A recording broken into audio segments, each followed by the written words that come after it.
Let us know about a health disorder called peptic ulcer. It is very interesting to know about the cause, the treatment, discovery of the disease. Here, peptic ulcer is a sore that develops on the inner lining of the esophagus or food pipe, stomach or small intestine. So earlier, ulcers were known to occur because of hydrochloric acid secreted in stomach, which was damaging the inner lining of the digestive tract. So it resulted in acidity related pain and bleeding in the stomach and intestine. Everybody thought that due to lifestyle reason and stressful life, acid gets secreted in the stomach. Eventually this caused peptic ulcers. The two scientists, namely Barry Marshall and Robin Warren, found the reason for this peptic ulcer. So they found that a bacterium called Helicobacter pylori was responsible for peptic ulcers. Here you can see the bacteria Helicobacter pylori, which is infecting the stomach, inner lining of the stomach. This is Helicobacter pylori. You can see the internal organs of the digestive system where the stomach inhabiting the Helicobacter pylori. So they found that by the intake of suitable antibiotics, this peptic ulcer can be cured. So treatment of the peptic ulcer includes the intake of the antibiotics and antacids. So some of the effective drugs to cure this peptic ulcer is antibiotic like amoxicillin, clarithromycin, and antacids like magnesium hydroxide and aluminum hydroxide. So these are the two scientists. So these two Australian scientists, namely Marshall and Warren, discovered that a bacterium called Helicobacter pylori was responsible for peptic ulcer. So Robin Warren, born in 1937, was a pathologist from Perth, Australia. He observed these small curved bacteria in the lower part of the stomach in many patients. He noticed that signs of inflammation were always present around these bacteria. So whenever he observed the bacteria in the stomach, so there was a slight inflammation at that region. So Barry Marshall, born in 1951, was a clinical fellow. With his medical profession, he became interested in Warren's findings. He succeeded in cultivating the bacteria from the patients.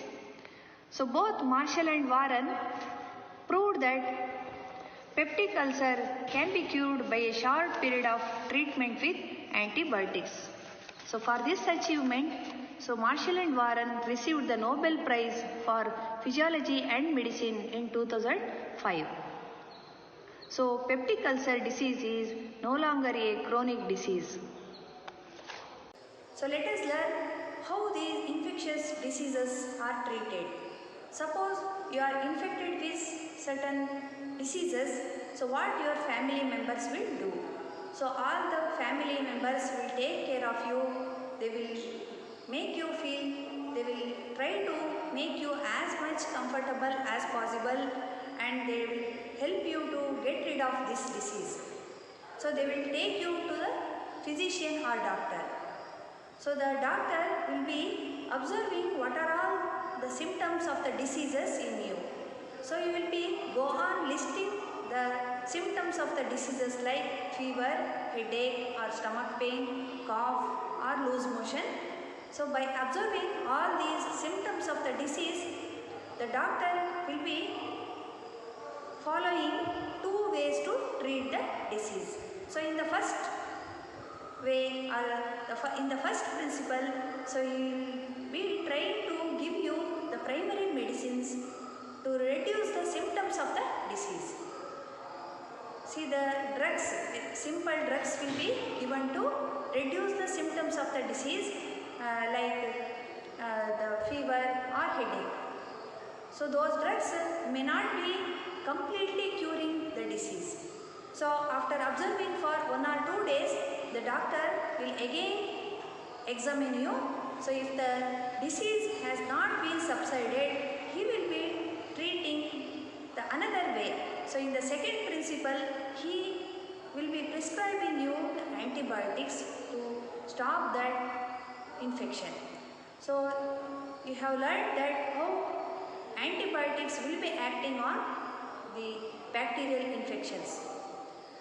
So you know that the infectious diseases are caused by microorganisms like bacteria, fungi, virus and protozoa. So there are some of the effective drugs or medicines against these bacterial infections, and there are certain antibiotic drugs against the protozoan diseases also. But there are no antiviral drugs for these viral infections. So we have learned how antibiotics will be acting on the bacterial infections. So these antibiotics will be acting on the biochemical processes taking place inside the bacteria, which makes to stop those processes taking place inside them. So even the bacteria is not able to undergo any of the life processes, it will die. So the disease also gets subsided. So that these biochemical processes which are taking place inside the bacteria are not like that of the processes taking place in the cells of human body. So antibiotics will not be acting on the cells of the human body and will not be having any side effect. But these antibiotics against the bacterial infections will not be acting on the viral infections, because these viruses will not be having any biochemical processes similar to bacteria. So they have very few life processes taking place inside them. When they infect any human being, so they live inside the human being and they take the help of the machinery of the human beings to multiply themselves or to proliferate. So this makes for any pharmaceutical people to prepare the antiviral drugs against viral infections.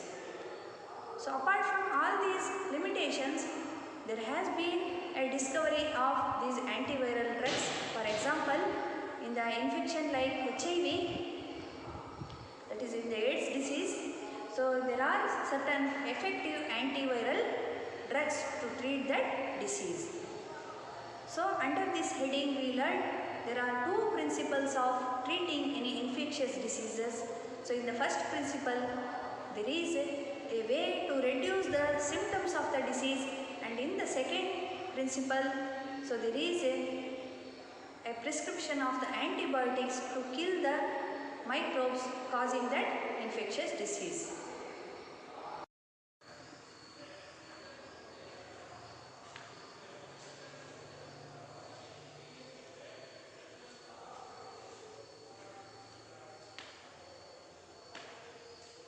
Let us learn the principles of preventing any types of infectious diseases. So before this we learned how to treat the infectious diseases. So we learned that there will be a primary way of treating the disease where symptoms are reduced. So in the second way, the antibiotics are prescribed where the disease will be subsided permanently. So apart from giving these treatments, there are limitations of those treatments against the infectious diseases. So there are three limitations. Here when we give treatment or when the physicians give treatment to the diseases, so in first case what happens, though the patient gets the treatment, so that treatment may not be curing the disease permanently. He may because of the treatment, the body functions of the patient might have got damaged. For example, in the disease like brain fever, if due to the microbial infection the brain cells are damaged, so we may not be able to recover completely from that disease. So in the second instance, what happens? If treatment is given to the patient suffering from tuberculosis or TB, see what happens? So we may cure this disease, but the treatment is very long. So prolonged treatment makes the patient to become bedridden for some time. So though proper treatment is given, he has to get bed rest for some time. So this is the second limitation. So in the third limitation, so though we have treated the patient and the disease has been cured in that patient, so he becomes the source of infection. For example, in the disease typhoid, the person who has got this disease will be cured from this disease, but he will be spreading this disease since he is inhabiting so many microorganisms, that is typhoid causing microbes in his body. Wherever he touches the food or prepares the food, or whenever he defecates, he will be transmitting these microbes into the environment. So these are all the limitations. Though we have treated the patient, so the treatments will be differing from one disease to another disease. So actually, coming to the ways of preventing the diseases, there are two ways where there is a general way and another is specific way. So in general way of preventing the disease, so the patients should be prevented, or any healthy person should be prevented to get exposed to the infectious diseases. See, how do people get infections? So when he get exposed to air, water or vectors. So here the people has to expose, means they have to go outside. But so how do they get infected from airborne diseases? So when people go to the places, overcrowded places, they will be getting some of the airborne diseases like tuberculosis, TB or common cold.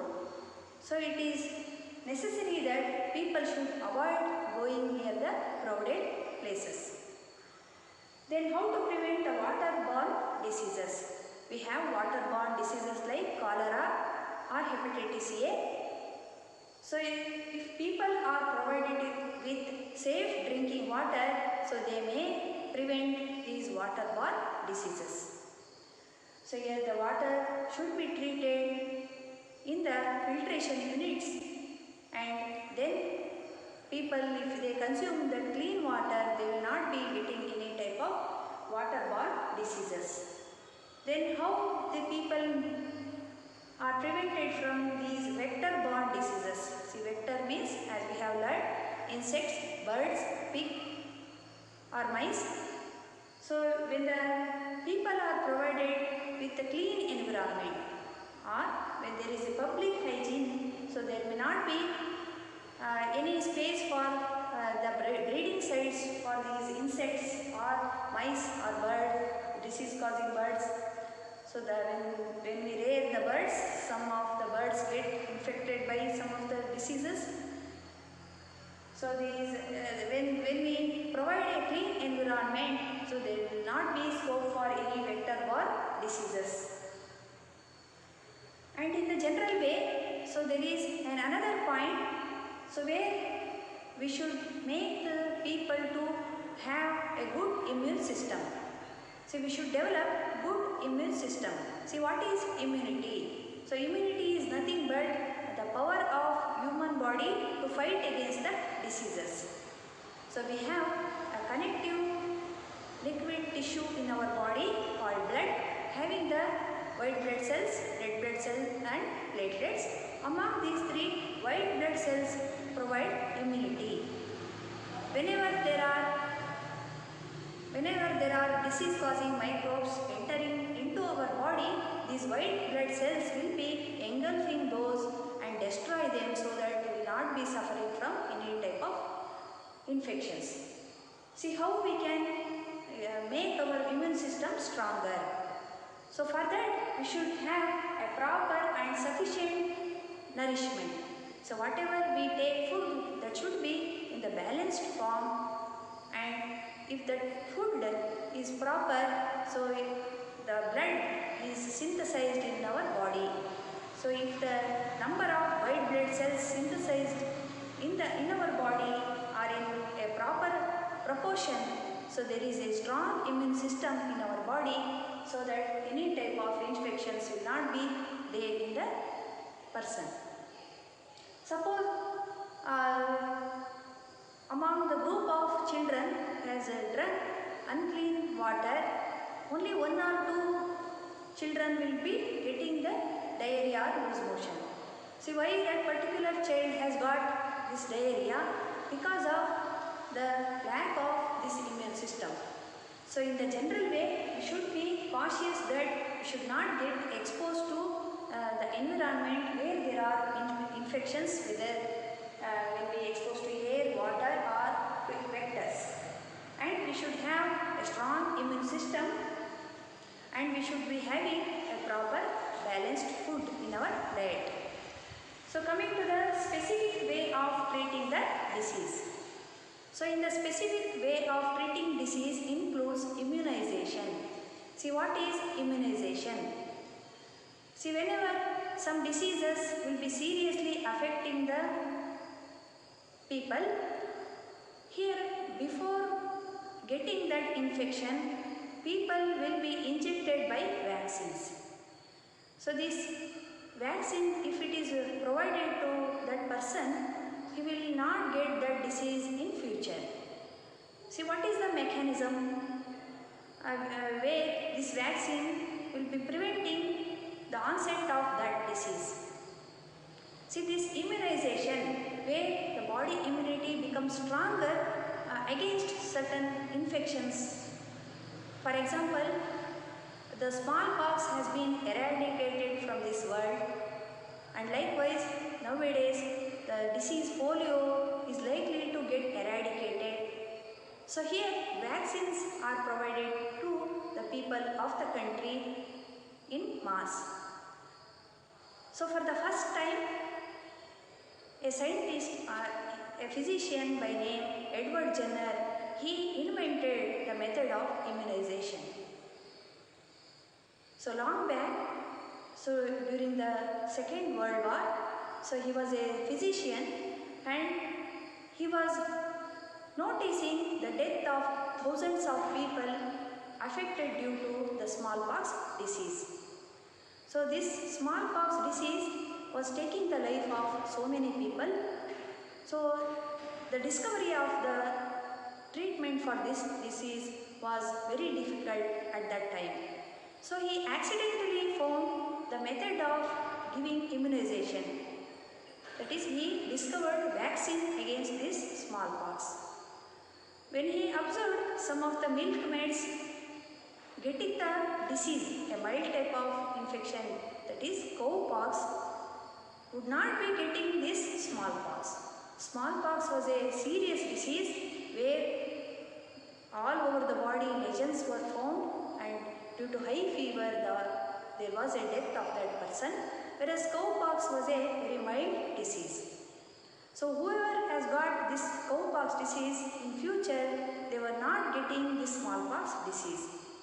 So Edward Jenner, he was injecting the lesions of the affected people who has been affected by this cowpox were taken, and they were provided as injections to the healthy people.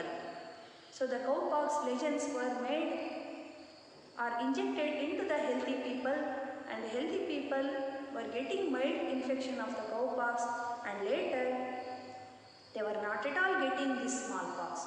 Like this, unknowingly Edward Jenner found the method of immunization.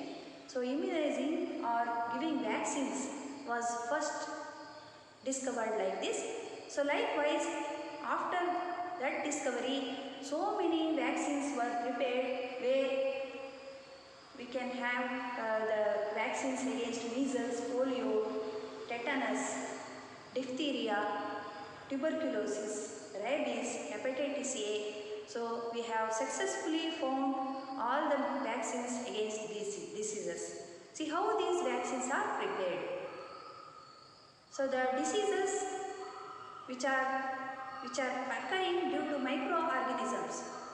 So these microorganisms are extracted from the blood, urine, sputum of the affected person, and that those will be cultured separately and they will be attenuated. So there will be half killing of those microbes. So those microbes will have the disease causing capacity. After attenuation, the disease causing capacity will be reduced by treating those microbes with heat or some medicines. These half killed microbes will be injected to the people who are healthy. Then after having that vaccine, they will develop some mild symptoms in them, but later they will not be getting the disease. So let us once again see what are all factors we learned under the principles of treatment. So the treatment of infectious disease consists of two steps. The first step is to reduce the effect of the disease. Second step is to kill the microbes which causes the disease. So in the first step, the way includes to reduce the effects of the disease. So this can be done by taking certain medicines to bring down the effects of the disease like fever, pain or loose motions. And by taking bed rest, we can conserve our energy so that we can be getting rid of that disease. If that disease does not subside by taking some of the primary medicines, so the physician will be prescribing the antibiotics. So under the second step, to permanently kill the microbes which causes the diseases, the second way is administered by the physician. So this can be done by taking suitable antibiotics and drugs which kills the microbes, and as a result of that, disease is cured. So under the principles of prevention, we learned that there are two ways which includes general way and specific ways. So in general way, we can prevent various infectious diseases by maintaining public hygiene, and we should be cautious to take the proper and sufficient food consisting of balanced diet. We should avoid the infection. We should avoid the exposure of people to the factors like air, water and vectors. So airborne diseases can be prevented by living in conditions that are not crowded. So waterborne diseases can be prevented by providing safe drinking water, whereas vector-borne diseases can be prevented by providing clean environment. Specific way of prevention includes the administration of vaccines. So vaccines provide immunity from infectious diseases like tetanus, diphtheria, whooping cough, measles, polio, hepatitis, etc. So our body has an immune system which fights microbial infection. When this system first sees the infectious microbe, it kills the microbe and remembers it. So if the microbe enters the body the next time, it responds more vigorously. So vaccines mimic the infectious microbe and strengthens our immune system and protects the body from infectious diseases. So this concludes all the factors or all the concepts of this lesson. So let us once again revise the lesson by quickly going through these slides. So in this lesson, we learned what are the reasons for getting illness or diseases. The various reasons for getting diseases are infectious microorganisms, lack of nutritious food, lack of cleanliness, whether personal or public hygiene. We learned the definitions of health and disease. Health means free from illness or disease and free from injury or pain. Health is a state of being well physically, mentally and socially, whereas disease is any harmful deviation from the normal structural or functional state of an organism. So we learned the factors to achieve good health like nutritious food, cleanliness and good physical exercises. Together with that, we learned we should have good sleep during night time, should manage the stress well, and we should have good relationship with family and friends. And it is important for the people to have self-confidence with a feeling of joy in living and ability to work efficiently at its best. So under the heading Health and its Failure, we learned the significance of the health. So where the term is used in different contexts. We also learned that personal and community issues both matter for health. And it is important to have good economic condition with good job so that we can earn well to have good nutritious food, and likewise we will also have good health. So we came to know how these two words health and disease free are used in different contexts. So these words healthy and disease free have different meanings. So under the heading disease and its causes, we learned the primary cause, second level cause, third level cause and some contributory causes for getting the diseases. So we learned about infectious agents and non-infectious agents, in that communicable diseases, non-communicable diseases, and also we learned about acute diseases and chronic diseases. So examples for acute diseases are cough and cold, where diseases last only for a short period of time and does not have long-term effect on health.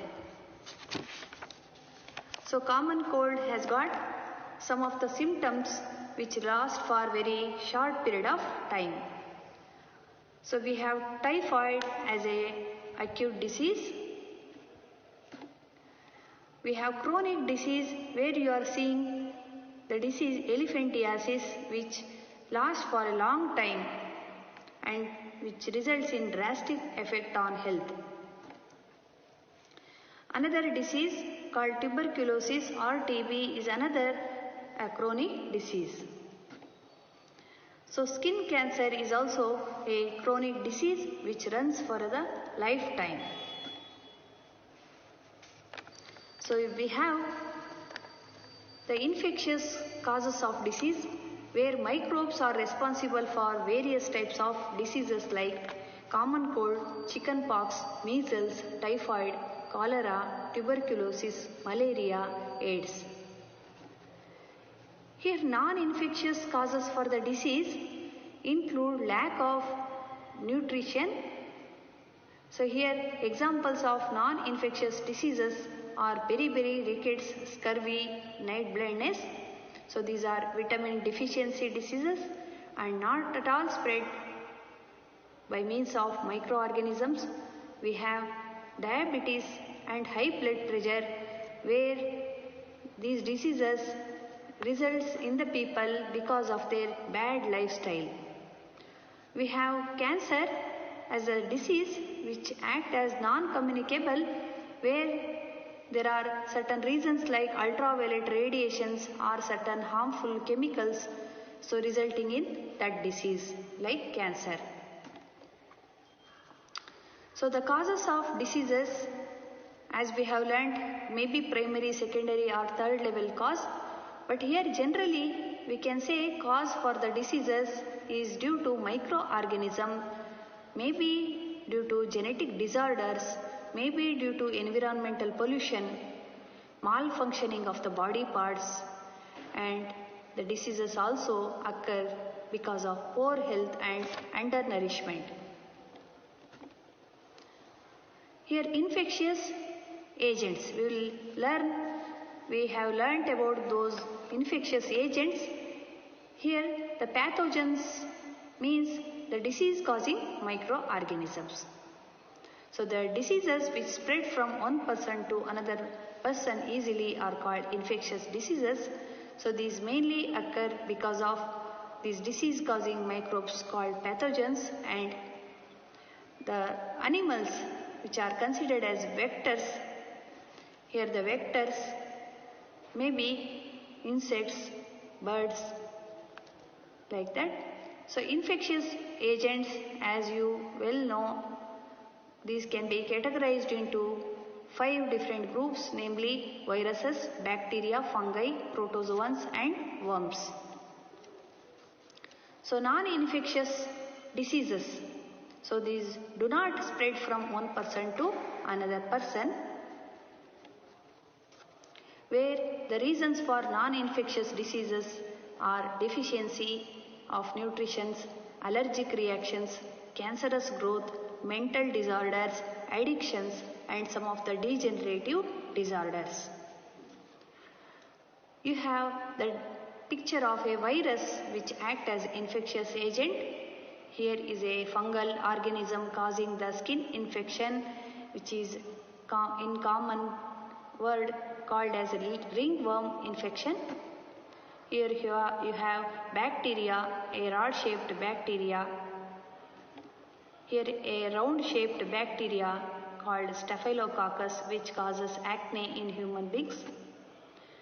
You have Paramecium, a protozoan, which causes particular type of disease. You have the disease that is black fever or Kala Azar. So where you are seeing leishmania as the causative agent for this disease. You have Ascaris lumbricoid, which is considered as parasite, which causes serious digestive disorders. So under the heading means of spread, we learned how the diseases are spread through different medias like air. So some of the airborne diseases are common cold, tuberculosis, pneumonia, and the waterborne diseases are cholera, amoebic dysentery, and vector-borne diseases are typhoid, tuberculosis, diarrhea, dysentery, etc. Diseases also spread through sexual contact. So examples are syphilis and AIDS. We should remember the fact that in the disease, that is sexually transmitted disease, AIDS, so the disease will not be spreading through these following measures, that is shaking hands, coughing or sneezing, kissing and embracing, sharing utensils and telephone, swimming pools and toilets, sharing towels, and the blood-sucking insects, crowded transport also do not become the reason for the spread of this AIDS disease. So the AIDS disease spread only through the sexual contact and through the blood.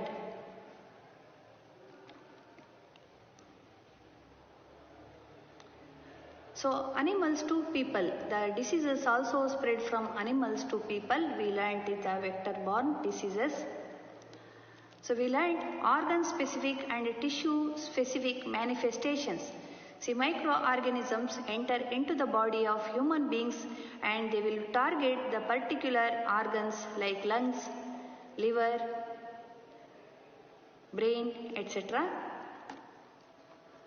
So under the heading principles of treatment, we learned the treatment of infectious disease, which consisting of 2 steps or ways. So one way is to reduce the effects of the disease, where physician gives the symptomatic treatment. In the second step, so there will be a way to kill the microbes which causes the disease. So here the physician will administer the antibiotics to get rid of the disease permanently.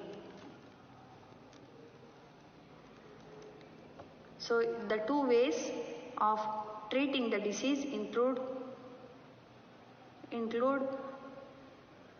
the symptomatic treatment, whereas second one includes the permanent treatment where antibiotics are curbed by the action of the antibiotics. So principles of prevention. We learned the two ways of preventing any infectious disease. So one is the general way and the second one is the specific way.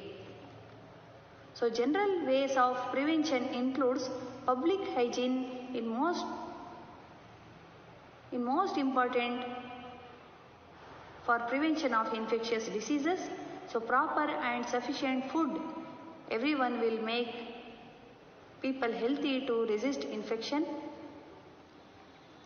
So airborne diseases can be prevented by living in conditions that are not crowded. So waterborne diseases can be prevented by providing safe drinking water. So in the general way of preventing the disease, the public hygiene becomes very important and the proper and sufficient food should be taken by the people to maintain the healthy infection.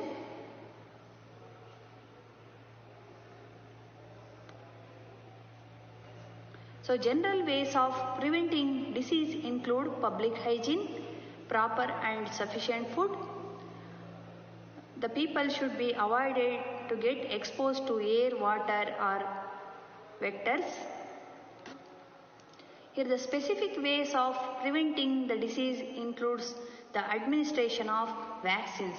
So we learned what are vaccines and how vaccines are prepared. So the process of administering the vaccines to people and particularly infants is called immunization. Hope you understood the two principles of treatment as well as the two principles of preventing the diseases, which include the general way and specific way. Hope you understood each and every concept of this lesson. Thank you very much.